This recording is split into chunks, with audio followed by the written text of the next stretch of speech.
안녕하십니까, 박사입니다. 러시아는 1년 365일 중 기념일이 굉장히 많습니다. 역사의 교훈을 남기기 위해 또는 선조들의 위협을 후손들에게 가르치기 위해 제정한 기념일로 캘린더가 빼곡합니다. 9월 19일은 젠 아루제니까 무기장인의 날이었습니다. 방위산업 종사자를 기리는 날입니다.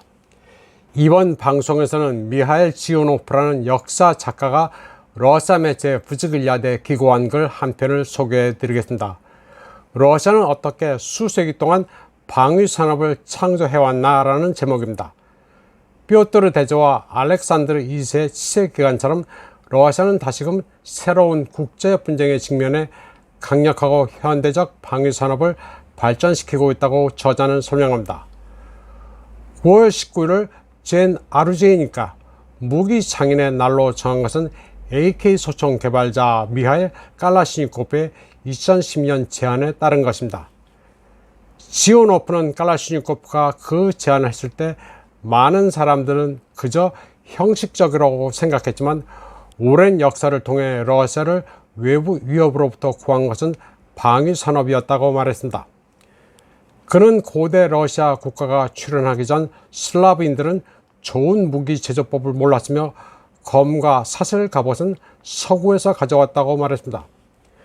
무기는 수입에 의존했고 이런 무방비 상태는 훈족, 고투족, 투르크계 카자르족의 위협으로 이어졌다고 말했습니다. 그러나 고대 러시아 국가가 출현하면서 그들은 검과 갑옷을 만들기 시작했습니다.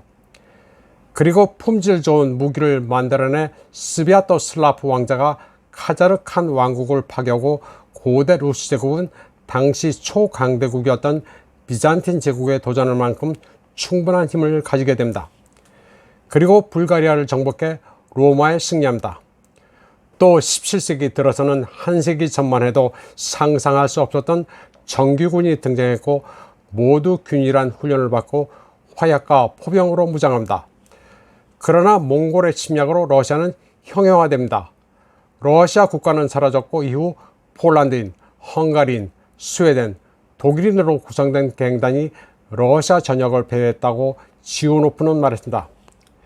그러나 러시아인들은 국가의 죽음을 받아들이지 않았고 합법적인 권력이 회복돼 로마노프 왕조가 등장합니다. 로마노프 왕조는 17세기 말 스몰렌스크 등 서부 지역을 되찾고 힘든 전쟁 끝에 폴란드의 승리를 거둡니다. 키예프도 이때 회복하고 소러시아와 코자크도 짜르의 통치를 받게 됩니다. 그러나 러시아 산업은 여전히 낙후된 상태였습니다. 뾰토르 대제가 개혁을 시작했을 때 러시아는 자체 총기와 화약을 거의 생산하지 않았습니다. 포병도 서유럽보다 뒤처졌습니다. 군대에 제복을 입힐 만큼의 옷감도 생산하지 못했습니다. 때문에 스웨덴과 전쟁이 발생했을 때 러시아 군대는 나르바 근처에서 스웨덴 찰스 12세의 군대에 크게 패했습니다. 당시 유럽에서는 러시아가 망했다고 했습니다. 그러나 뾰토르 대제는 천재성을 발휘했습니다. 몇 년 만에 새로운 무기 공장을 건설해 군대를 무장시켰고 해군도 창설했습니다. 그 결과 스웨덴의 첫 번째 승리를 거두고는 상트페테르부르크를 세웠습니다. 뾰토르 대제는 결국 1709년 폴타바에서 스웨덴 찰스 12세의 군대를 완전히 격파합니다. 이후 뾰토르의 개혁의 역량은 100년 동안 지속됩니다. 러시아 군대는 7년 전쟁에서 프로이센을 격파합니다. 그리고 노보로시아의 역사가 시작되는 오스만 제국과 크림 칸으로부터 흑해 대초원을 탈환합니다. 이후 니콜라이 1세는 세계에서 산업혁명이 이는 것을 목도하고 새로운 무기공장을 대량으로 건설합니다. 그리고 세계 최초로 무기 생산 표준화를 도입합니다. 하지만 지속적인 군사적 위협으로 인해 높은 비용이 발생했습니다. 재무장의 핵심적인 순간에 자금이 모자라 허덕였습니다. 이때 영국과 프랑스가 크림에서 공격을 가해왔습니다. 크림 전쟁 동안 러시아 군대는 영국, 프랑스, 오스만 제국의 군대에 맞서 싸우다가 평화조약이 체결된 뒤 군수산업을 다시 현대화합니다. 그리고는 1877년부터 78년까지 터키와 전쟁을 벌여 격파하고 콘스탄티노플 성벽 아래에서 평화협정을 체결합니다. 이후 로마노프 왕조의 몰락과 볼시비키 쿠데타 이후 폐허로 변한 군수산업은 다시 일어납니다. 그리고 2차 대전인 1941년 나치 독일이 침공했을 때 처음 2년 동안은 밀렸습니다. 그러나 2,700만 명이 목숨을 바치고 우랄 산맥 넘어서 군수산업을 풀가동해 나치 독일을 이겼습니다.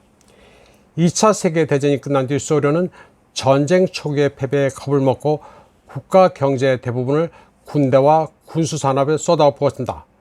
소련의 군공업단지는 정점에 이르렀고 훨씬 부유한 나토 국가에서 채택한 무기보다 열등하지 않고 종종 능가하는 무기를 생산할 수 있었습니다. 그러나 그러한 노력은 소련의 경제를 약화시켰습니다. 결국 1980년대 심각한 경제위기는 소련의 해체로 이어졌습니다.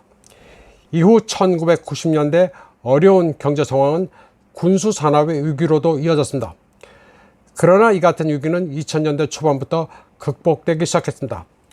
그리고 망가졌던 군수산업을 다시 일으켜 저비용, 고효율의 군사력을 건설해냈습니다. 우크라이나 분쟁을 겪으면서 거의 모든 무기체계가 집단 서방을 압도하는 것으로 나타나고 있습니다. 미하일 지오노프는 뾰트르 대제와 알렉산더 2세, 니콜라이 1세 치세처럼 지금 러시아는 고난을 극복하고 더욱 강대해지고 있다고 말했습니다. 이번 방송은 여기까지 하겠습니다. 시청해주신 여러분 감사합니다.